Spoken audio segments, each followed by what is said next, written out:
The IEA, the International Energy Agency, and the UK government recently convened an international summit on the future of energy security. The London co-host event featured high-level government officials and industry leaders look to address the challenges around energy security and how to manage energy supply disruptions and crises, and a whole lot more. Let's grab some excerpts. We need to try and address them all at the same time.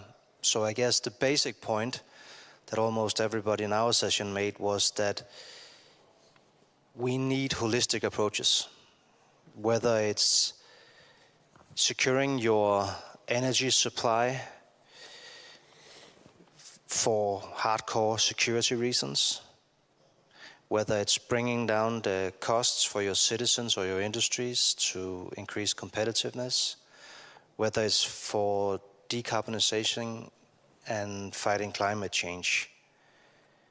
If you focus only on one of these issues, you risk losing the ability to address the others. On the other hand, if you do this in a holistic way, very often there'll be synergies, and very often many of the things you will do to bring down prices, for instance, will also help you achieve the other targets. So yes, we do pay too much for our energy in Europe, and yes, we need to get it down. But we save more than 60 billion a year on being connected, on deploying new renewables. Very important points. But it's also clear that the challenges that we face in Europe are, of course, very different to the challenges that many developing nations face. We spoke a lot about Africa. The need to help eradicate dirty ways of cooking, introduce clean cooking. Fatih and the IEA has been a leader in this issue. It will improve the livelihoods of hundreds of millions of people if we address this. Oil and gas security remains a critical priority for many countries and for the IEA for decades to come, especially for emerging and developing economies. The nature of this work is evolving. It must now account for the uncertainties in market design and demand outlooks introduced by the rising share of renewables in the energy mix and the need for increased abatement of oil and gas operations and use. Second, geopolitical risks remain rife and choke points remain a concern. We are seeing the emergence of new risks, notably from extreme weather and cyber attacks. These can affect all energy systems, and resilience and new risks to their impacts must be a core energy security consideration. Resilient market mechanisms, sustained producer-consumer cooperation, the IEA strategic stockpiles, and producers' spare capacity all remain essential tools in mitigating potential oil and gas supply disruptions. Third, the transition is progressing at uneven speeds across countries and sectors. This may result in market imbalances and increased import dependencies. Storage requirements may have to be adapted, including potentially through gas reserve mechanisms. This is evident in both mature markets where infrastructure is gradually retired ahead of anticipated demand declines, and emerging and developing economies where the demand for some fuels still growing strongly. For all of the governments in what was a very rich dialogue, and for all of the companies there, we are all vulnerable. We are all experiencing increasing amounts of loss or damage and challenges to our former sort of concepts of what resilience was.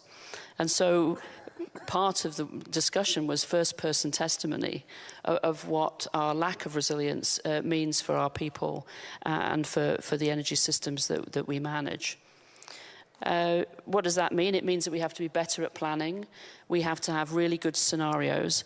And we have to have the policies that underpin that. And when we do, again, walking around the room, we have examples of when done well, that can bring down the costs, which is a direct line into the second theme that came up, which is the one of affordability, which I think has come up in every session today. delay in the midst of a climate crisis is our enemy. Delay simply means that things will become more expensive. So again, back to better planning, better sharing of scenarios, and the quest for certainty. Certainty that will bring down the cost of capital, certainty that will provide confidence into the private sector, and certainty that allows us to engage in a long-term dialogue with our own people about what they can expect from resilient energy systems. I think it's important to note that one part of that action, that urgent action, is that we do have to keep working on the mitigation of emissions, because one thing to build resilience, but what are we building resilience to? And if we can continue to curb emissions, then we know we're building resilience to a world of 1.5 or 2, but not to 3.8 or 4. Energy security is not under the monopoly of the IEA. We are very happy to work with you, with other organizations, with everybody together. As we said, the cooperation is critical here. And also very nice to hear from Rachel. Rachel, everything what you said, I completely agree, including the water issue. We are now preparing a major study on Middle East electricity outlook. And in Middle East, one of the electricity drivers of the electricity demand growth, which is very strong, is the desalination of water. You need electricity for that. So many thanks for that issue. It's very clear, I suppose, the four key takeaways for me for today's session was really about, recognition that you have within the IEA identified this as the age of electricity, with electricity growing much faster than total energy generally, and that's linked to the economic growth, as you've identified, and electrification and new end users, much of it as a result, as you said, of AI, and indeed the desire by some countries to move towards a cleaner economy and as part of the decarbonisation process around climate change. So this transformation makes it abundantly clear, I suppose, that electricity security must be treated as a matter of strategic importance. Electricity security cannot, we believe, be understood as just a technical challenge.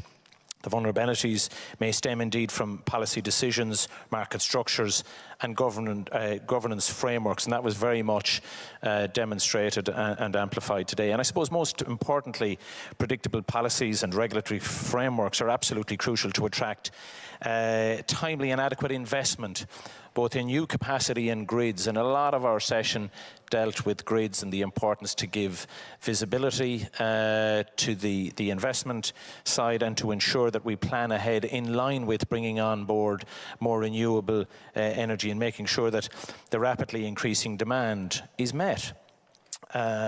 Electrification enhances diversification and energy security, of course, but there are other aspects: energy efficiency, interconnections, and building renewable and nuclear capacity reduces risks and offers significant security benefits. But electrification also brings, I suppose, fresh challenges, and that was amplified at the session today. Much more power system flexibility will be needed, and that was amplified by many of the participants, to securely and cost efficiently integrate high shares of the variable renewables. The one feeling that I really got sitting and listening to all the folks that stood up to speak was technology optimism, the sense that technology can really help us solve big, complex societal challenges. So with that, let me go into the AI part. I think there was a ledger, minus, plus. On the minus side, lots of energy use, water consumption, cybersecurity, misinformation. Those were the concerns we heard about AI. But with some asterisks, the efficiency of chips is going to get better, so don't